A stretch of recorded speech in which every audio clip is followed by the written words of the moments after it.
Okay, we're recording now. So, thank you everyone for coming. We have a very special guest today. It's Ambar Pal. He is currently a PhD student under René Vidal. He's working with Julia as well. So, got someone over there. Um, he's also affiliated with the Mathematical Institute for Data Science and Division Lab at Johns Hopkins University. And his current research interest deals with trying to theoretically understand the properties induced by common deep learning techniques on the optimization of deep architectures. And today he will be talking about how dropout induces regularization while training our deep neural networks. So it's a very interesting talk for everyone, I think. So you can start whenever you want, Amber. Thank you for coming. Right. Thanks a lot, Ellen. That was a great introduction. So yeah, as Ellen said, today I'll be trying to demystify dropout a bit more, the way it is used today in neural networks. So we'll be trying to understand what sort of goes on under the hood when we use that dropout layer in our neural networks. So dropout was introduced in 2014 as a method of improving co-adaptation or reducing co-adaptation in neural networks. So this was a paper by Srivastava and Hinton in 2014, where they introduced this new technique, and it seemed to perform very well. And so the aim today would be to explain sort of why these performance improvement came in some sense, and try to understand the regularizers that are actually induced by when we train a neural network with dropout. So we'll see that if you perform a neural network training with dropout, then it is equivalent to actually inducing some regularizers on the weights of the network. And we'll see how these regularizers help in the performance of the final trained network. Okay. So as I said, the aim would be for everyone to understand dropout a bit more after this session. And so feel free to interrupt with questions anytime you want to. All right. So what is dropout? On the left, you can see a standard neural network, which is a standard fully connected neural network, which has two hidden layers. The weights are denoted by the arrows. So we have a fully connected two layers. And it has a single output for illustration purposes. On the right, you can see the same network, but now with dropout being applied. So you can see that some of the weights have been removed from the network.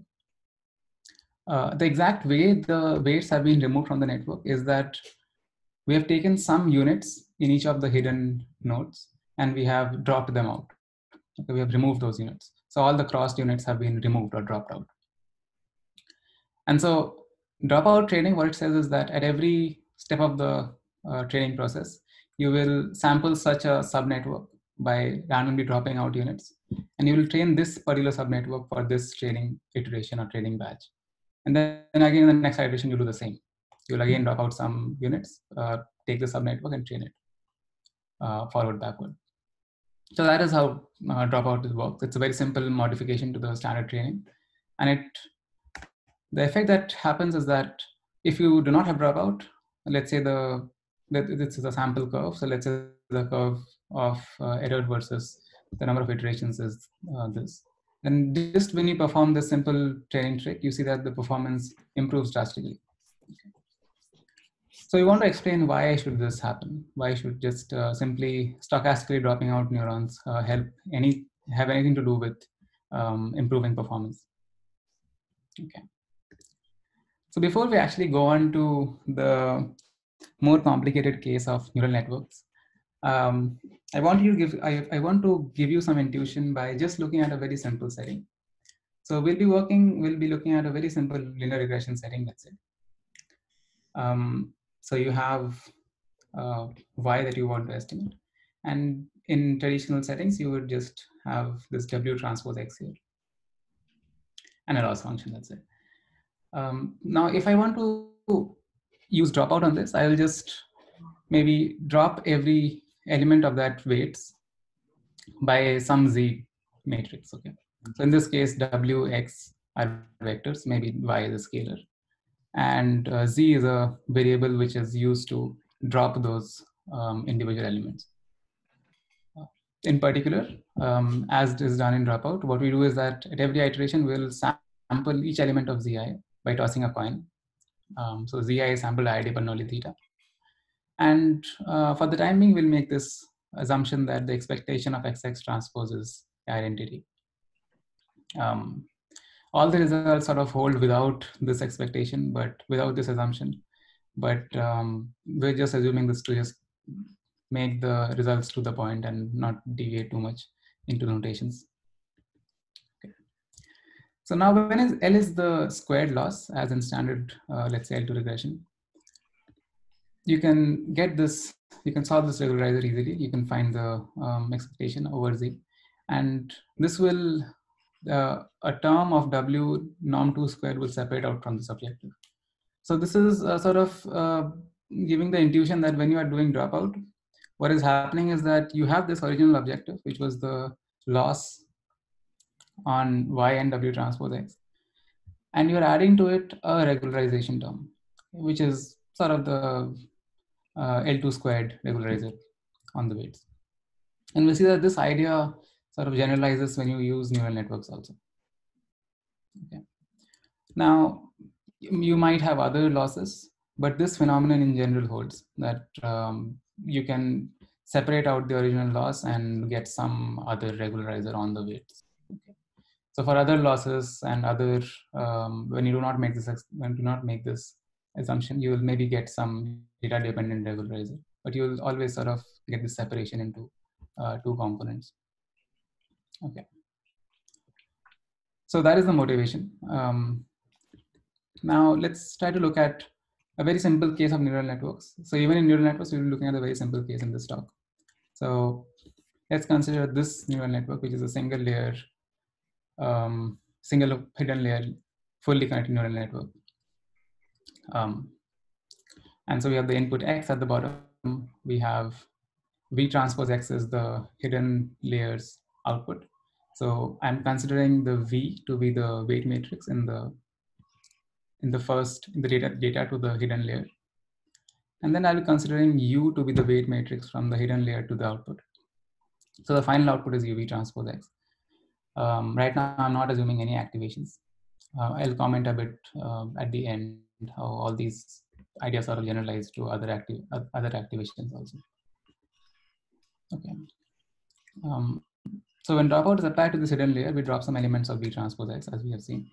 And this dropping can be just seen as multiplying a diagonal Z matrix where each of the individual ZIs are either 0 or 1. So ZI is a binary vector. Okay. So now that we have dropped it, let's see what happens now. This is what will happen now. So you will have X, then you will have V transpose X, and then you will drop some elements of V transpose X. You get diag ZV transpose X, and then you will get the output as U diag ZV transpose X. Okay. So that is the setup. And now let's say we're training this with the L2 loss. So we'll get this objective, this loss, and we want to minimize it. Okay. So yeah. So we want to minimize this loss. All right. What the dropout algorithm does is basically exactly this. Written down the dropout algorithm looks like this. We don't need to go into the details, but that is exactly what is happening. You'll drop, and then you'll update the weights according to the subnetwork. Okay. So the first observation, sort of very basic observation that we can make is that the updates that are made by the dropout algorithm are exactly the same as those that would be made by SGD being applied to this expected objective. Okay. So we had an objective, we applied SGD to it. The updates that you get from the second point is the same as what the dropout algorithm does. Okay. So that's very easy to see, and it sort of needs to be put out there because you're not doing exactly this in the dropout algorithm, but the algorithm is specified however it is specified, and you can see that it is just SGD applied to this changing objective. Okay. Right. So now can we actually find the regularizer induced? So again, remember that this is the objective, this is the objective that you want to look at, and you want to see if we can evaluate this expectation to get some regularizer on the on U and V for the time being, and we'll look at how that regularizer behaves in a short while. So again, we'll make some simple assumptions. So we'll assume that there is a true matrix M so that the data follows Y equal to MX, and there is a white-end input. All these assumptions are basically there to just make the notation easier. You can always remove the first assumption, and everywhere in my slides where you see M, it will be replaced by expectation of Y X transpose. Everywhere in my slides, when you do not see identity, that it will be replaced by some inner product with this X transpose matrix. But right, we'll make this assumption for now. Right. So now that the last expectation that we saw in the last slide, that can be directly evaluated, and you get this particular form, which is basically saying that when you evaluate this expectation, you will get the original objective as the first term, right? So that is just the objective that you would have gotten if you did not use dropout on the neural network. Okay. And the second objective, and the second term in the objective, is sort of taking the L2 norms of the weights coming into every neuron and going out of every neuron, and then summing the products up. Okay. So if you look at any one term, any one summand in this sum of D terms, then UI is the vector of weights that is coming into the ith neuron, ith hidden layer neuron, and VI is the vector of weights that is going out from the ith hidden layer neuron. So what we are doing in this regularizer is saying that you multiply the L2 norm squared of each of those input and output weights, and you sum them up across the whole hidden layer. So there are D hidden neurons, and therefore you get the summation. Okay.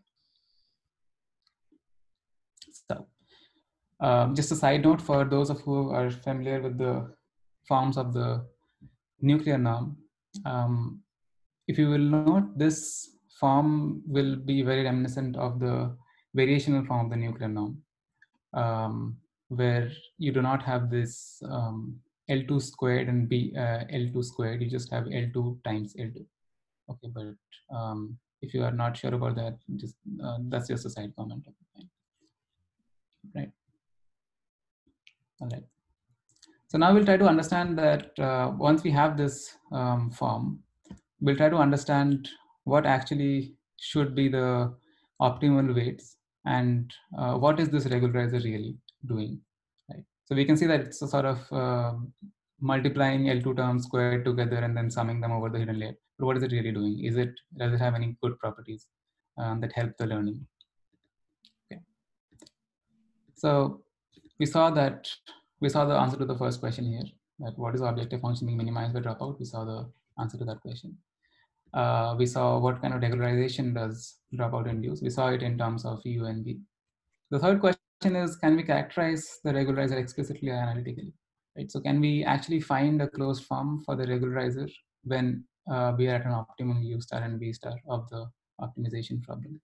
And finally, we'll look at some properties of the optimal weights. Okay. So we saw that right now. So dropout is just SGD applied to a stochastic objective. In the next couple of slides, we'll see the answer to this question, that what is the regularization induced by dropout. We'll see that this particular regularizer actually induces low rankedness on the weight matrices. And thirdly, we'll see that the optimal weights are equalized in some sense. So they are balanced in norm in some sense. Okay. So now that once we have this regularizer, we want to first of all try to understand this variable dimension case. When we say that let's say I allowed my optimizer to vary the hidden dimension freely. Okay, so I have a neural network and I'm performing dropout on it. I'm training it by dropout. And I'm also letting the optimizer choose its own D, whatever D it prefers, it can choose the hidden dimension.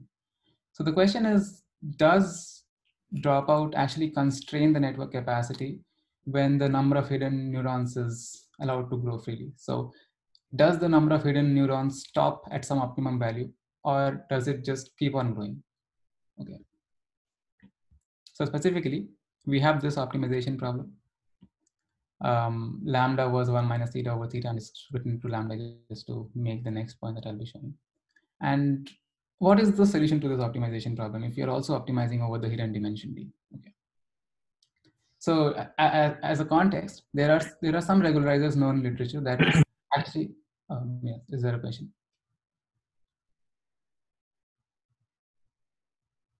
Okay.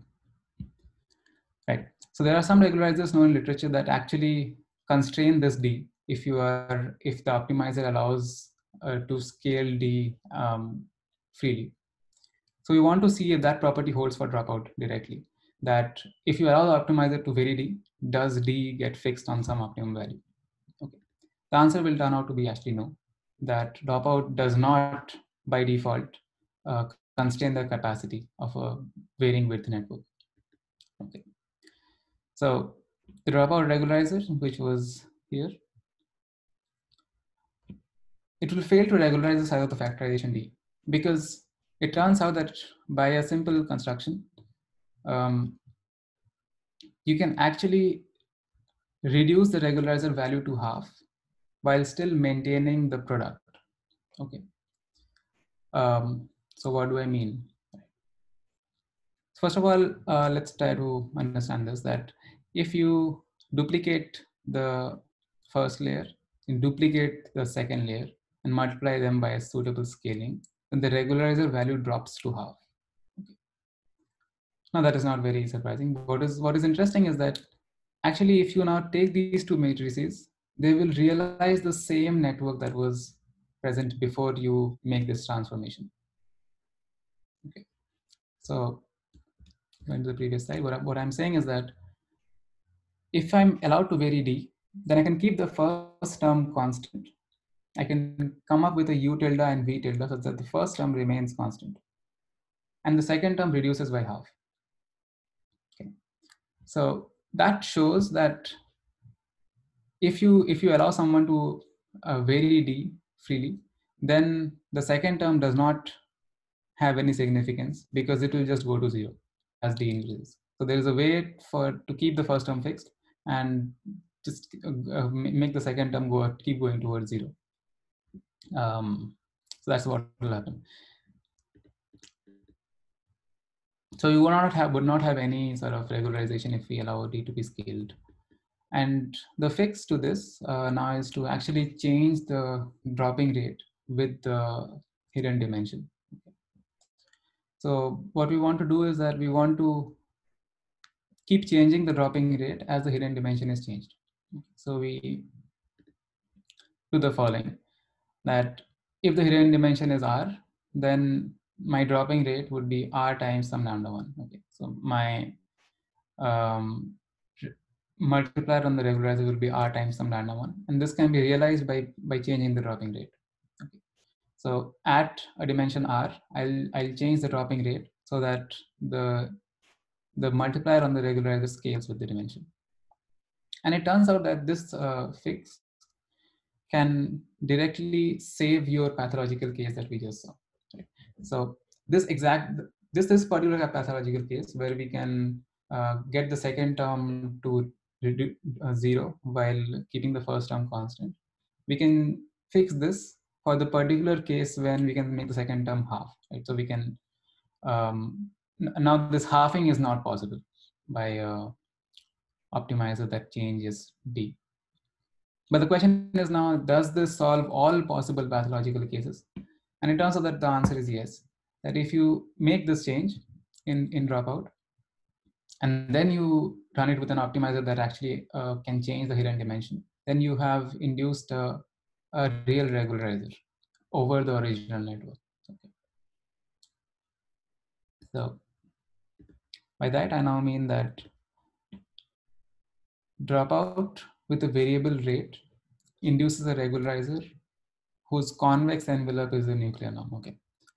So now that's sort of a result that we need to show the next part, which is to say that, so I'll just focus on the theorem now.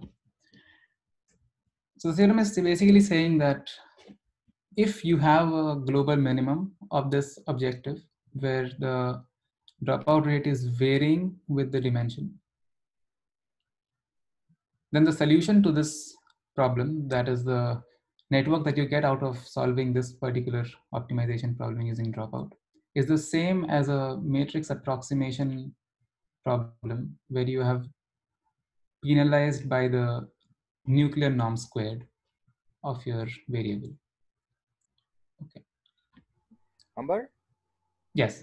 Yes, I have a question. I just want to make sure. So what you're Sure. saying is that should we have a fixed architecture, we wouldn't have this issue that you're talking about. So we would only just have to tune the dropout rate for that fixed architecture, and it would regularize okay. But if we're trying experiments where we are actually doing architecture search to optimize our problem, we would run into issues. Exactly. Yes. Okay. Thank you. Exactly. Right. So yeah, and to add to that comment, if you are doing architecture search and then you also scale the regularizer with as the width increases, then you would be fine again. That's the takeaway sort of. Okay. So now when you are varying it and now you find the minimizer, then you see that it is exactly equal to something that is regularized by the nuclear norm squared regularizer on the weight product.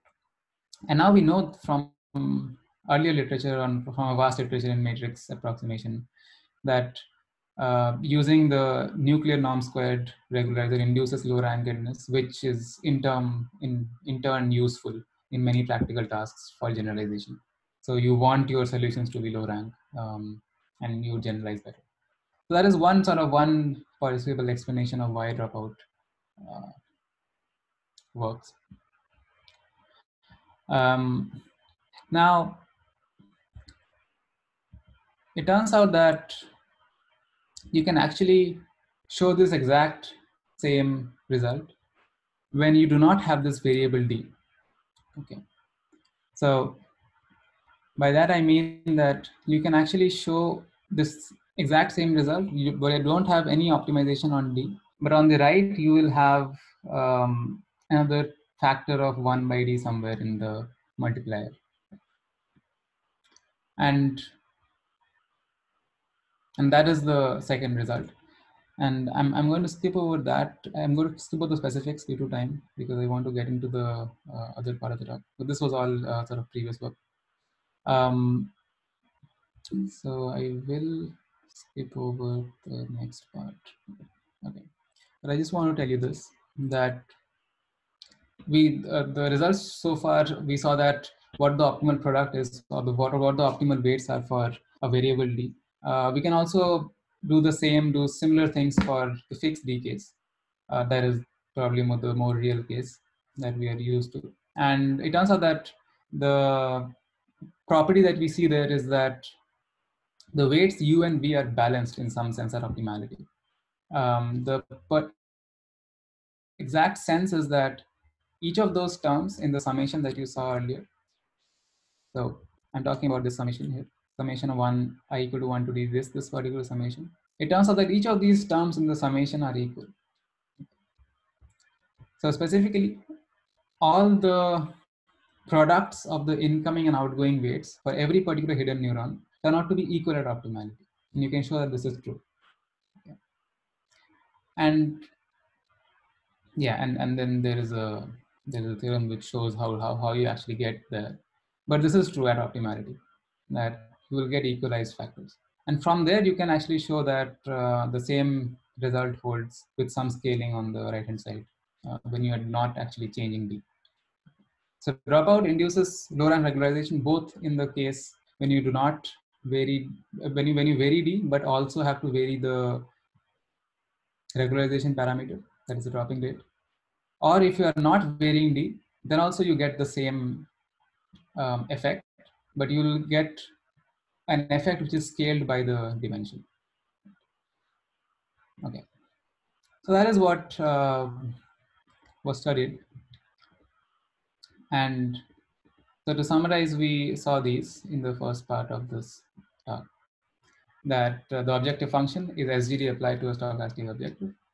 It induces low rank regularization, and the regularizer explicitly is the nuclear norm squared that promotes low rank solutions. And the weights are sort of equalizer optimality in some sense of equalization. So we had all these results, and Dropout was proposed in 2014, and many people in the vision literature, many people in the vision community tried to understand, can we actually make it better? So can we make the performance of Dropout even better by doing some more hacks to it?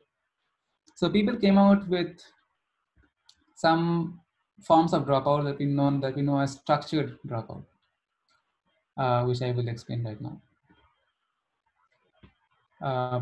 The specific name of the structured dropout that I'll be using throughout the talk will be drop block, though it applies to many of the other variants of structured dropout.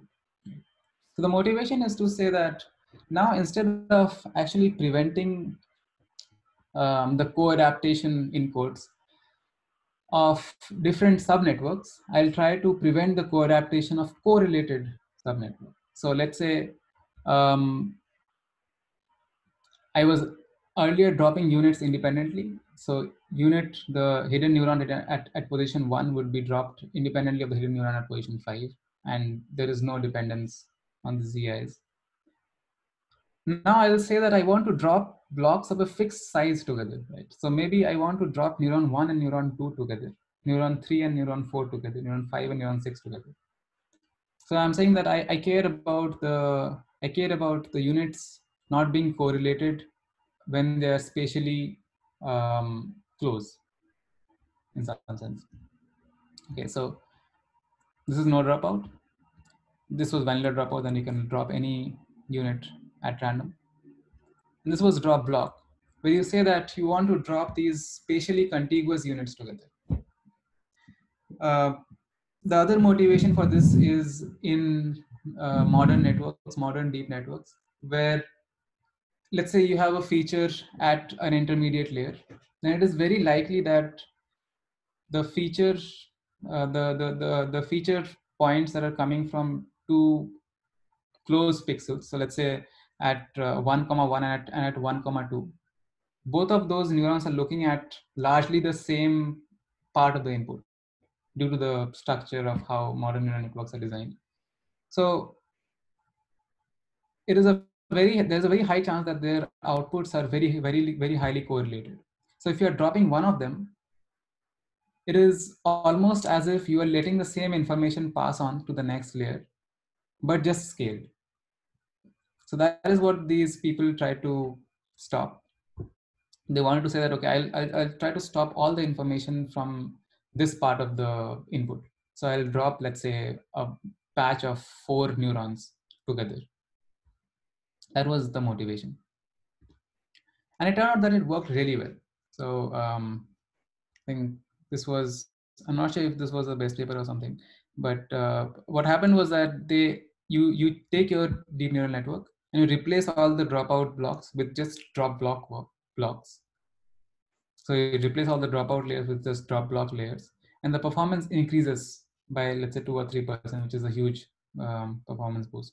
So that was very surprising to me when this paper first came out, that you can just change it to drop contiguous neurons together and you get this huge performance boost.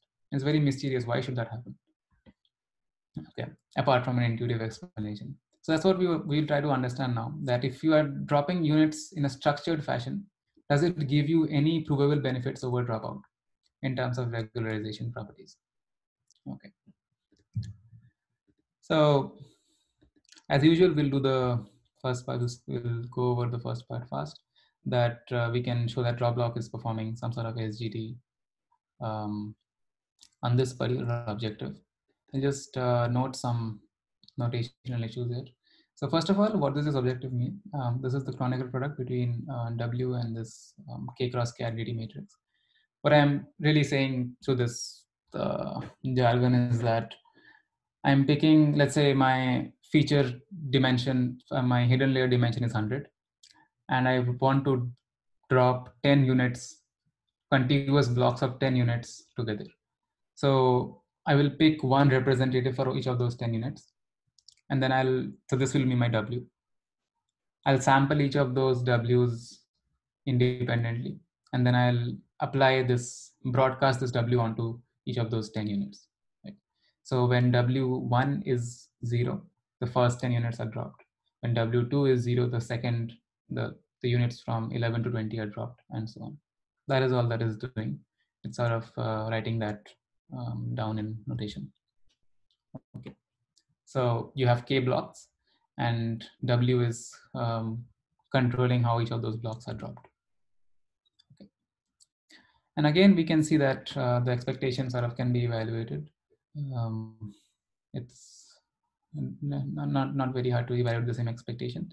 And the regularizer that you will get this time is different from the previous regularizer in the following sense, that it is now these outer products of the weight of the blocks of the weight matrices. Right? So earlier here, what was there was that for every neuron, you would have this product of the incoming weights and the product with the outgoing weights, and sum over all the neurons.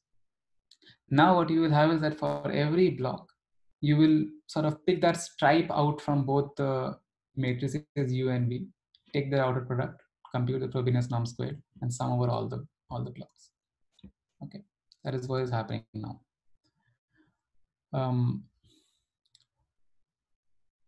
Right. So additionally, if you notice, there is the Y and X in capital now. So now I'll not be making any assumptions on the data distribution, mostly because all these results sort of apply to deep nets, and they're making such assumptions are not very looked well upon. Yes. So we'll keep the Y and X, and we'll keep a data dependent regularizer in all the future results. Okay. Right. So that's the regularizer. And again, we ask the same question, that now if we want to vary the number of blocks, if the optimizer is allowed to vary the number of blocks, does drop block constrain the network capacity? And well, you can take a guess that probably not. So it is not, and we need to adaptively scale the regularization parameter. And so the same sort of argument holds again, that you can, okay. So again, we'll scale the dropout rate with the number of blocks K, and which will lead to the disappearance of this particular pathological case. Is there a question? Okay. So I had a question. Yeah, sure. All this demonstration has some restriction about the dimensionality of the weight coming to a unit and the weight going out of the unit? I mean, the dimensionality of this vector that you use in these norms that are the weight coming to the unit and the weight going out of the unit, you know? Yes, so yeah, let me actually go back to my slide that had the, let's see, yeah, this one. Yeah, right. So when you now have drop block, let's say, each of those terms is basically saying that, let's say the first two units were being dropped together. Then now the first term in the regularizer will be the outer product of the vector formed by the first, by all the arrows coming into the first two blocks and all the arrows going out of the first two blocks. So, right. So if you take all the arrows going into the first two neurons, that will give you a stripe of this matrix V. And if you take all the arrows going out of the first two neurons, you'll get a stripe of this matrix U. You take the outer product, and then you can that gives you the first term in the regularizer. Okay. Yeah. So yes, so the input dimension can be anything, the output dimension can be anything. But you talk about a little bit about the balance between those dimensions, because I don't know if that had an effects on the demonstration that you are talking about. I imagine that it makes a difference, but maybe I'm not sure. That's my doubt. I mean, I know that you can make the calculations, but I'm talking about the effect is if these dimensionalities are very different. So you're saying that the dimensionality of X and the output are very different. Is that what you're saying? Or the U in this case and the V. You have many arrows coming to this unit, and you don't have too many arrows going out of these units. Right. Yeah. So yeah, you're right. The results hold regardless of what dimensionality you choose. But as we will see from the solutions, actually, if you make the output too large, then it is mostly useless in some sense. So you'll be, if you make the output dimensionality too large, then you will end up getting a solution that ignores much of those extra weight matrix elements, because we will get a low rank solution. And if your output dimension is too large, your input dimension is your hidden dimension is sort of constraining that input output mapping, then it won't be very helpful. That is what I think you can see from the results. Oh, I see. Okay. Yeah, that's what I thought. Thank you. Okay. All right. Let's go.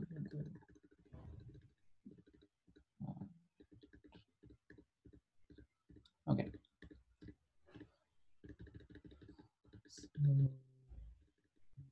This is good.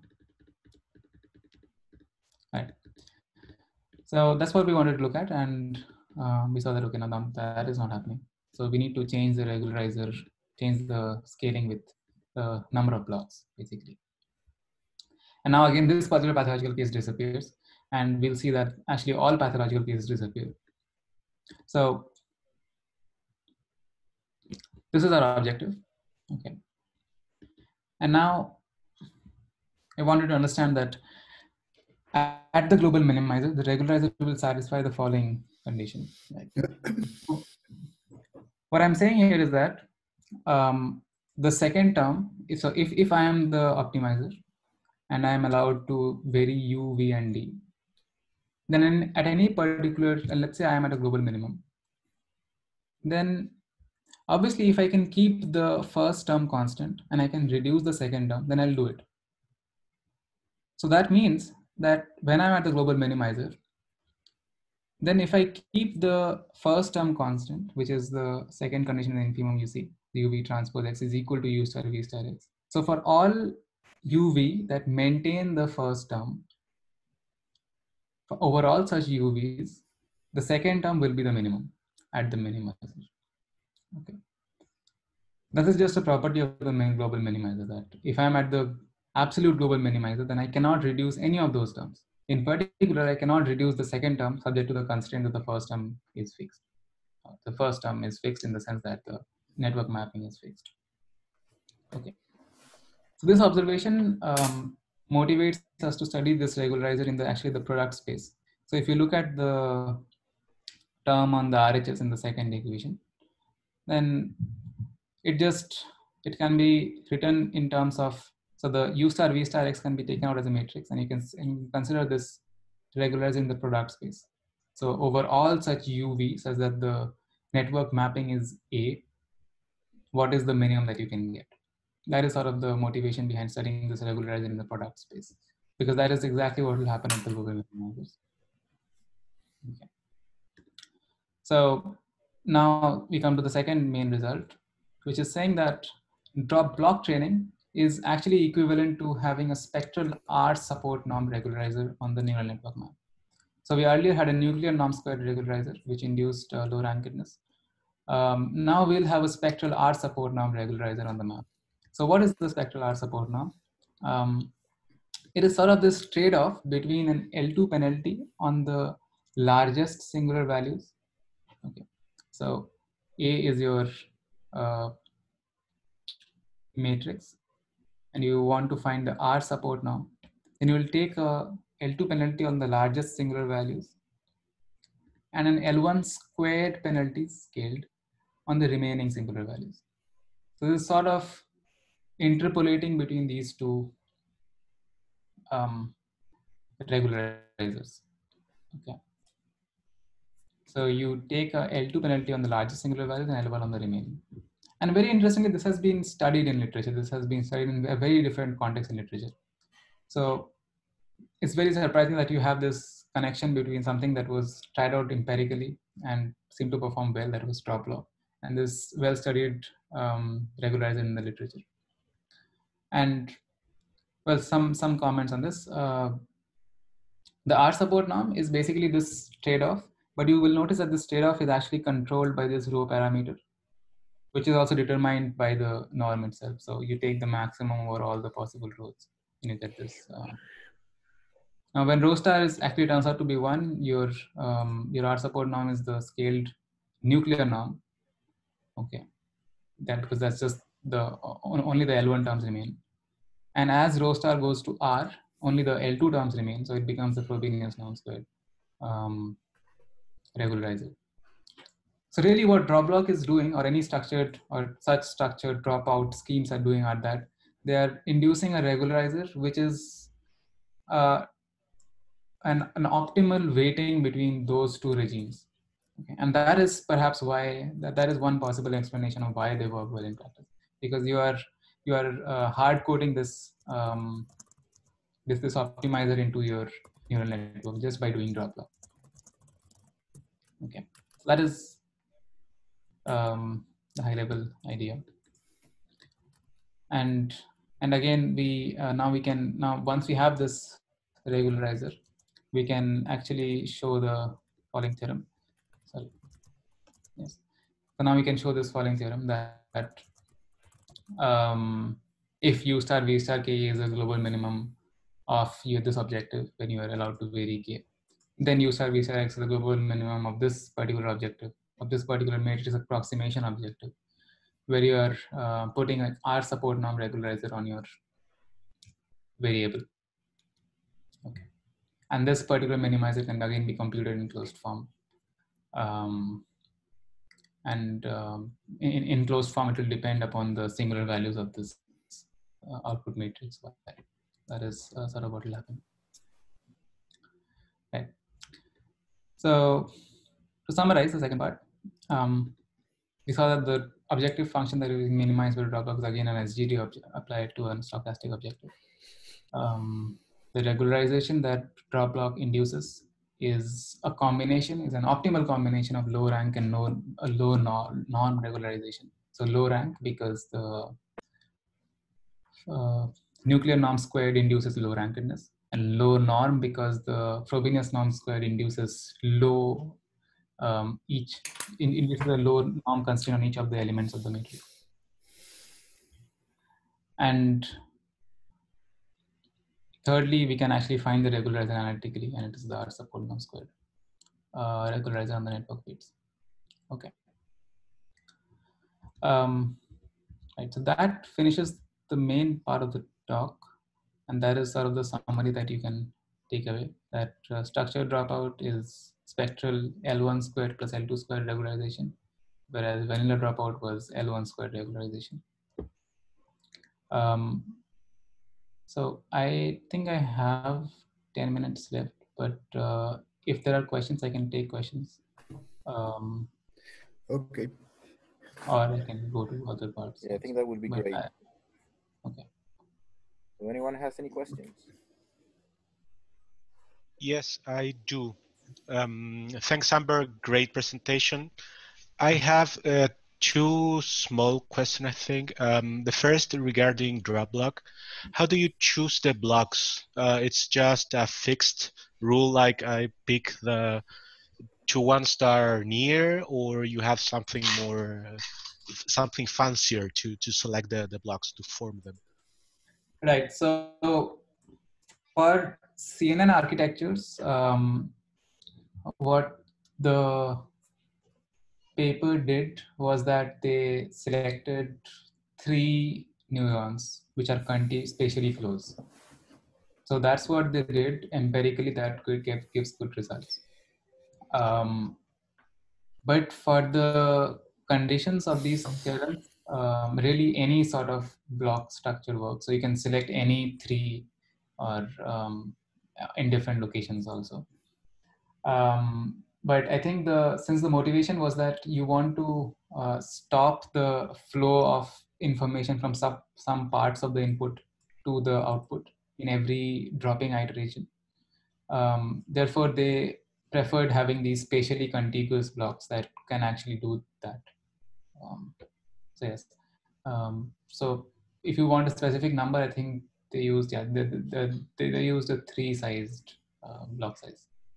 Okay, makes sense. And regarding that, actually, your results hold even to convolutional units, or it's just for like dense layers?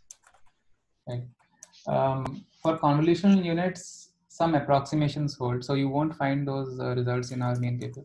But I think, okay, so let me see, how do I put it simply?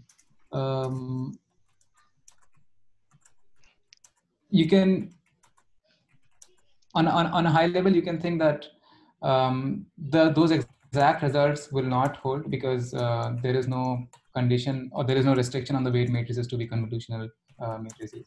So convolution matrices will have a striped structure and so on.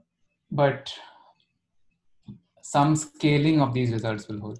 So some sort of, you won't get the R support norm square or you won't get the nuclear norm regularizers, but you will get some sort of scaling of those regularizers. And these scalings will depend on the block size of the convolutional layers. That is what will happen. Okay, yeah, makes sense. Thanks so much. Yeah, great presentation also. So I had a question too. I wonder if you had some thought about the other way. I mean, what I mean by this is that what you did is that you got this procedure that is called dropout, that somebody has the intuitions and it proved that it works pretty well for doing these regularizations. What you did is that you put some theory behind this and you demonstrate that this procedure is similar to this type of regularization, okay? Right. So, I mean, what I'm talking about the other way is that, for example, if somebody proposed to me, look, I had this regularization that is producing this low rank approximation that is good to improve generalization. And I said, okay, but you know, it works fine, but it had this problem that it adds on extra processing, but because you need to do the calculation of this norm, the nuclear or the Frobenius norm that you mentioned. No? And somebody then said, okay, I had a very good, you know, implementation. I had this stochastic implementation that is very simple and implement the same thing.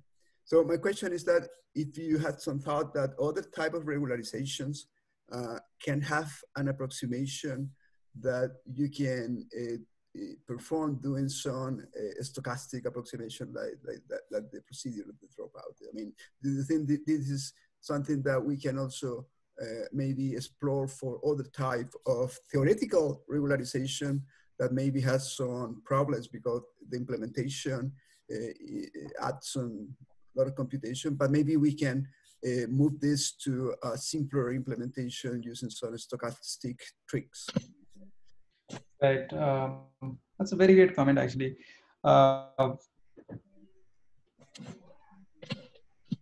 So you are right that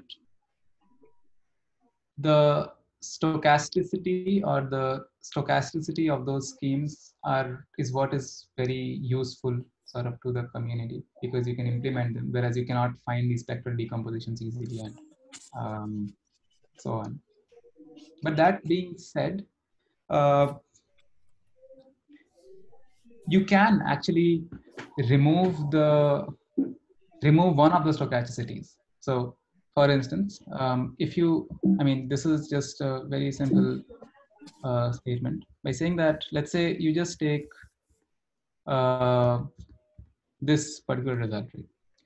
So earlier what you used to do was that you would, at each iteration, you will sample some W's, and then you will create the subnetwork, and then you will train the subnetwork.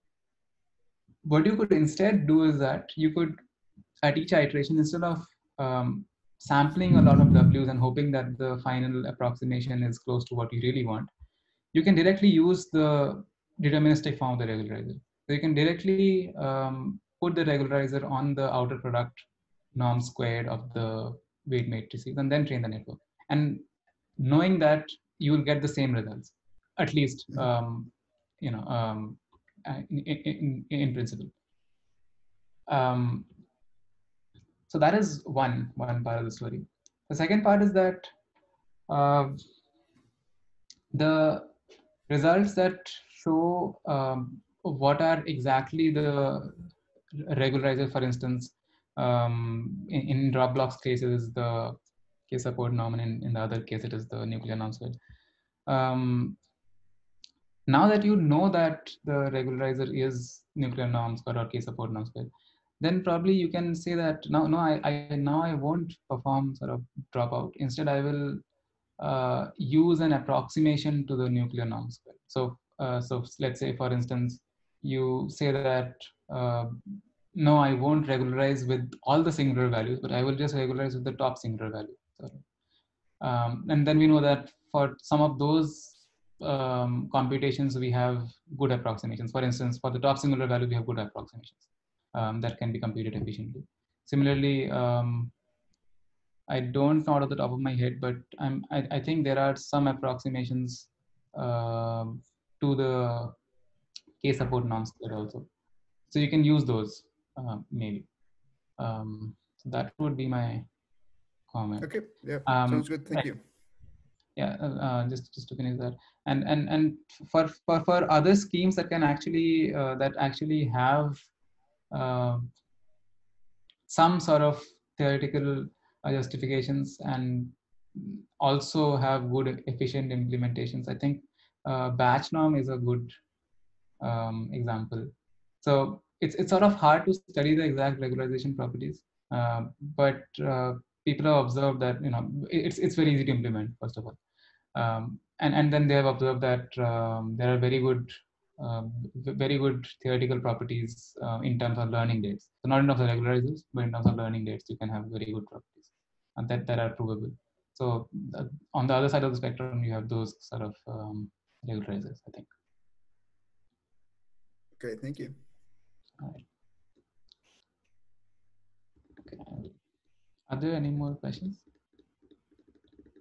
I always like to leave this slide at the end because it sort of, this is the takeaway message. So I'd like to keep this slide on the end. Right. So if there are there no more questions? I think. Okay. Yeah, I have a final question. Okay. Yeah, just wanted to understand all of these results that they showed were on a simple, like, one hidden layer network. Does anything change much if you try to do it for deep neural networks, or was this like a good approximation since you were just thinking about working with the classifier layer and that's it? Okay. Yeah. So typically, how all these,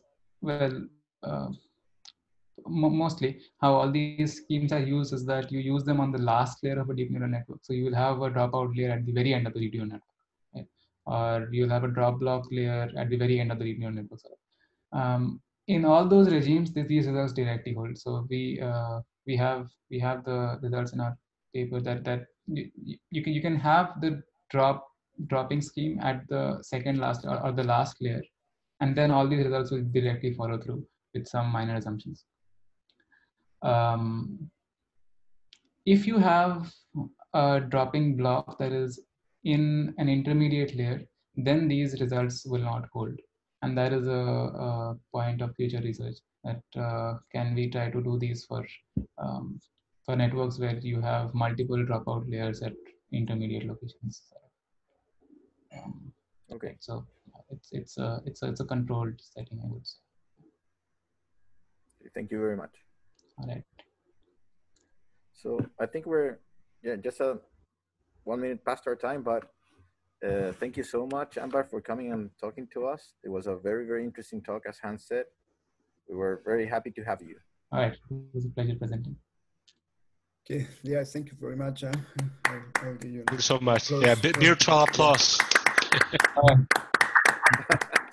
I haven't heard applause in a long while. I mean, I've just seen Zoom clapping hands. Yeah, exactly that.